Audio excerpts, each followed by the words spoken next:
من الشیطان الرجیم بسم اللہ الرحمن الرحیم الحمد للہ رب العالمین اللہم ایاک نعبد و ایاک نستعین الصلاۃ والسلام بتحیۃ والاکرام صاحب دائرۃ الوجود صاحب المقام المحمود صاحب وقار والسکینہ المدفون بالارض مدینہ صاحب کوکب دری صاحب لواء الحمد ثم الصلاۃ والسلام علی سیدنا و سندنا و حبیبنا و شفیع ذنوبنا و طبیب قلوبنا ابی القاسم محمد اما بعد فقد قال سبحانہ تعالی فی کتابہ المجید و فرقانہ الحمید وهو اصدق الصادقین وقولہ الحق بسم اللہ الرحمن الرحیم یا ایھا الذین آمنوا کتب علیکم الصیام کما کتب علی الذین من قبلکم لعلکم تتقون۔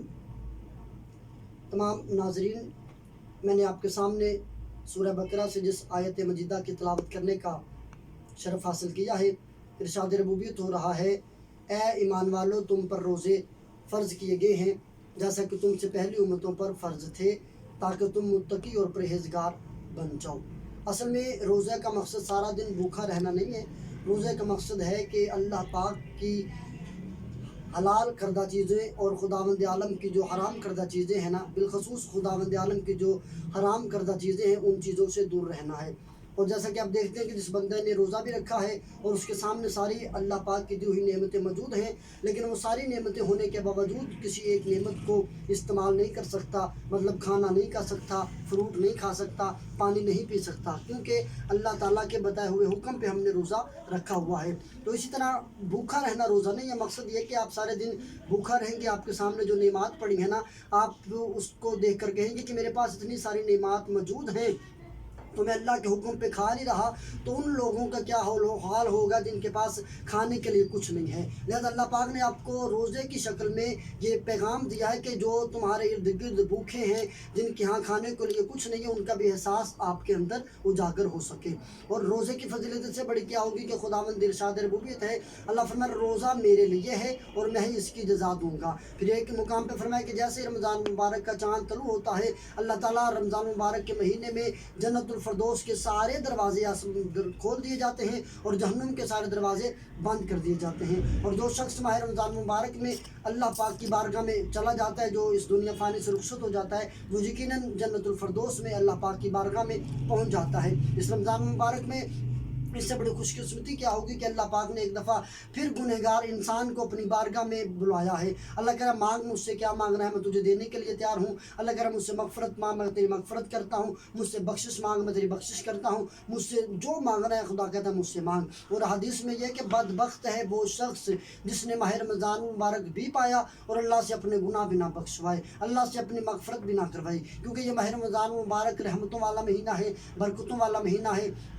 مغفرت والا مہینہ ہے۔ اس ماہ رمضان مبارک میں یہاں تک ہے کہ جو بندہ اس ماہ رمضان مبارک میں قرآن مجید کی ایک آیت کی تلاوت کرتا ہے، گویا اس نے دوسرے مہینوں سے افضل تلاوت کی ہے۔ اللہ کہہ رہے اس رمضان مبارک کے دنوں جیسے دن کوئی نہیں، اس رمضان کی راتوں جیسی راتیں کوئی نہیں، اس رمضان کے دن جیسے دن کوئی نہیں، بلکہ یہاں تک ہے کہ اسی ماہ رمضان کے آخری حصے میں اللہ پاک نے اس رمضان کے آخری حصے میں طاق راتوں میں سے ایک رات ہے جس رات میں اللہ پاک نے قرآن مجید کو قلب رسول پہ نازل کیا ہے، جس کے لیے کہا انا انزلناہ فی لیلۃ القدر وما ادراک ما لیلۃ القدر، تمہیں کیا پتہ ہو کہ قدر والی رات کون سی؟ خدا نے کہا جس رات میں قرآن اترا ہے اس رات جیسی رات کوئی نہیں۔ تو پھر میں کہوں گا جس رات میں قرآن اترا ہے اس رات جیسی رات کوئی نہیں، تو پھر جس ذات پہ قرآن اترا ہے اس ذات جیسی ذات کیسے ہو سکتی ہے؟ وہ ذات حضرت محمد مصطفیٰ صلی اللہ علیہ وآلہ وسلم، اس ذات جیسی ذات بالکل کائنات میں ہو ہی نہیں سکتی۔ لہٰذا خداوند عالم نے ہمیں ایک دفعہ پھر پیغام دیا ہے کہ اللہ کی بارگاہ میں گڑ گڑا کے معافی مانگ سکیں، اللہ کی بارگاہ میں التجا کر سکیں،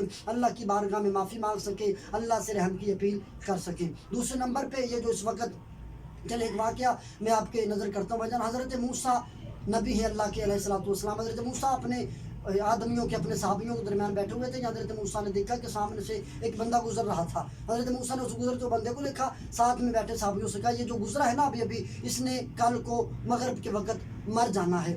اب انہی بندوں میں سے ایک بندہ اس کا جاننے والا تھا، اس نے جناب موسیٰ کی نصیحت چھوڑی، اس کے گھر چلا گیا۔ اس نے کہا فلاں بندہ تو جو پھر رہا ہے نا تو کل مر جائے گا۔ اس نے کہا تجھے کس نے کہا؟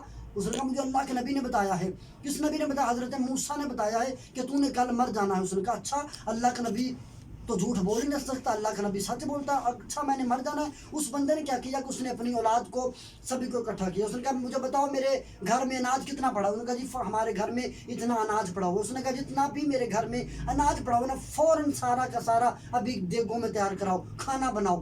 جب سارے کا سارا کھانا بن گیا نا، اس نے کہا ارد گرد کے علاقے میں سے مخلوقات خدا کو دعوت دو، میرے گھر میں کھانا کھائیں. تمام مخلوقات خدا اس کے گھر میں آتی، کھانا کھاتی چلی جاتی، کھانا کھاتی چلی جاتی. جب اس نے دیکھا حضرت موسیٰ نے ٹائم دیا ہوا تھا کہ یہ مغرب کے وقت مر جائے گا، وہ بندہ آیا جس کو پتا تھا اس نے مغرب کے وقت مر جائے. اس نے دیکھا کہ وہ بندہ مغرب کے وقت بالکل ٹھیک ہے، لوگ اس کے دسترخوان پہ کھانا کھا رہے ہیں. اس نے کہا چلو تھوڑی دیر بعد سے وہ رات کے وقت آیا، وہ بندہ بالکل ٹھیک ہے، لوگ اس سے دسترخوان پہ کھانا کھا رہے ہیں.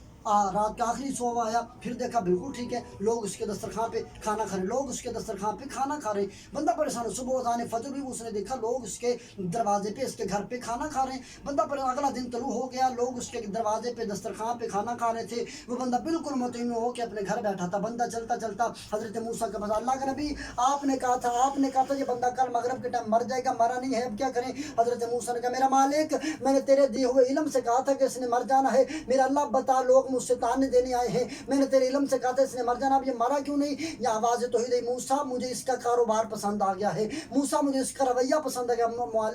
میرے مالک اس نے کیا کیا؟ اللہ کی وجہ موسیٰ اس نے میرے راہ پہ لوگوں کو بانٹنا شروع کر دیا ہے، میں نے اس کی زندگی بڑھانی شروع کر دی ہے. یہ میری راہ پہ لوگوں کو کھلا رہا ہے، میں اس کی زندگی بڑھا رہا ہوں. پتہ چلا جب اللہ کی راہ میں خرچ کیا جائے پھر اللہ زندگی بھی بڑھاتا ہے، اللہ عزت بھی بڑھاتا ہے، اللہ رزق بھی بڑھاتا ہے. لہذا اس ماہ سیام میں ہمیں جتنا زیادہ ہو سکے مستحقین کے گھروں تک مستحقین کی ضرورتیں جتنی استطاعت رکھتے ہیں ان کی استطاعت ان کے مطابق ان کی مشکلات حل کریں، ان کی زندگی میں آسانیاں پیدا کرنے کی کوشش کریں. لہذا اس وقت اقوام عالم بلکہ عالم انسانیت ملک پاکستان اس کرونا جیسی موذی مرض میں مبتلا ہے اور پریشان ہے کہ ہم نے اس کرونا جیسی مرض سے حملہ کیسے کرنا ہے. دنیا پریشان ہے، کائنات عالم پریشان ہے، لیکن تخلیق وجہ کائنات ختم الانبیاء افضل الانبیاء سلطان الانبیاء سرکار محمد مصطفیٰ صلی اللہ علیہ وآلہ وسلم نے کافی عرصہ پہلے اپنے حدیث کی روشنی میں ان عوامل کی نشاندہی فرمائی تھی. رسول خدا نے فرمایا تھا کہ جب کسی قوم میں کھلم کھلا بے حیائی پھیلے گی تو پھر اس طرح کی موذی مرض طاعون جیسی بیماریاں پھیلیں گی جو بیماریاں ان کے گزرے ہوئے لوگوں میں نہیں ہوں گی. تو پھر آپ نے فرمایا جب یہ بیماریاں آ جائیں تو پھر آپ نے ان بیماریوں کا مقابلہ کیسے کرنا ہے. ختمی مرتبت، حسن اول، عشق اول، خلق اول، طٰہٰ، یاسین، مدثر، مزمل سرکار محمد مصطفیٰ صلی اللہ علیہ وآلہ وسلم نے فرمایا جب یہ بیماریاں تمہیں گھیرو. پھر پتہ چلا کہ جب معاشرے میں نت نئے قسم کے گناہ ہوں گے پھر ایسی قسم کی بیماریاں بھی ظاہر ہوں گی. لہذا ان بیماریوں کے حال میں ہمیں کرنا کیا چاہیے؟ ہمیں خداوند عالم سے استغفار کرنی چاہیے، ہمیں اللہ کی طرف رجوع کرنا چاہیے، ہمیں استغفار کی تسبیح کرنی چاہیے، ہمیں اپنے گناہوں سے ہر قسم کی توبہ کرنی چاہیے. بالخصوص گناہ کبیرہ مثال کے طور پہ آپ کو زکوٰۃ کی عدم ادائیگی، ناپ تول میں کمی، جھوٹ بولنا، نماز کو معمولی سمجھنا، بد کرداری اور سود کے لین دین جیسے گناہوں سے ہمیں بچنے کا عہد کرنا چاہیے. اور پھر جب یہ بیماری ہمیں گھیر لے جیسے یہ کرونا بیماری نے ہمیں گھیرا ہوا تو ایسی بیماری میں جزا و فضا کی بجائے ہمیں ان تدابیر پہ عمل کرنا چاہیے جو تدابیر ہمیں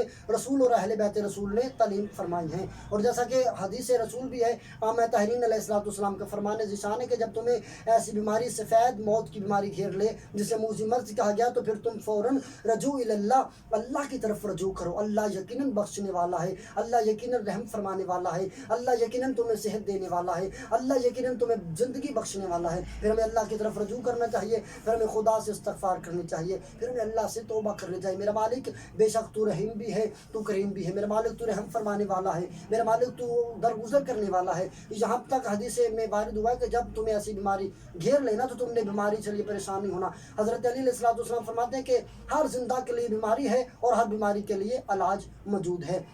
اور یہاں تک فرمایا گیا کہ جب تک بیماری تمہیں اس حد تک تنگ نہ کرے کہ تم کنٹرول نہ کر سکو تو اس وقت تک ڈاکٹر کے پاس نہ جاؤ، کیونکہ بے جا دوائی کا استعمال بھی جسم کے لیے نقصان دہ ہے۔ اور جس بندے کو، جس شخص کو جس بیماری نے گھیرا ہوا ہے، اسے چاہیے کہ وہ اس بیماری میں مبتلا ہے، وہ اس بیماری کی حالت میں کسی دوسرے شہر میں ہجرت نہ کرے، بلکہ اسی شہر میں اسی نیت سے رہے کہ اللہ تعالیٰ نے میرے لیے جو مقرر کیا ہے وہ مجھ تک پہنچے گا، وہ میرے ہاں تک پہنچے گا۔ لہٰذا خداوند عالم سے درگزر کے لیے دعا کرنی چاہیے، اللہ سے مغفرت کی اپیل کرنی چاہیے۔ اسی کرونا وائرس کے حوالے سے پھر دنیا سے اپیل ہوئی، یقیناً اللہ تعالیٰ غفور الرحیم ہے، اللہ ستار العیوب ہے، اللہ غفار الرحیم ہے، اللہ ہمیں بخشنے والا ہے، اللہ ہمیں رحم فرمانے والا ہے۔ ہمیں اللہ سے دعا کرنی چاہیے، میرا مالک تو رحیم ہے، ہم گنہگار ہیں، میرا مالک تو کریم ہے، ہم خطا کار ہیں، میرا مالک تو ذوالجلال والاکرام ہے، ہم خطا کار ہیں، میرا اللہ تو درگزر کرنے والا ہے، ہم غلطیاں کرنے والے ہیں، میرے اللہ ہم قدم قدم پہ گناہ کرنے والے ہیں، تو قدم قدم پہ بخشنے والا ہے، میرا اللہ ہمیں ہمارے گناہوں کی جانب نہ دیکھیے گا، میرا اللہ اپنے رحمت کی جانب دیکھیے گا، یا اللہ اپنی رحمت کا صدقہ ہمارے گناہ بخش دے، یا اللہ اپنی عزت کا صدقہ ہمارے گناہ بخش دے، یا اللہ اپنی جلالت کا صدقہ ہم پہ رحم فرما، یا اللہ اپنی کریمی کا صدقہ ایک منٹ یہاں سے ہم شروع کریں گے، اپنا پسینہ صاف کر ہم وہ نا ٹیشو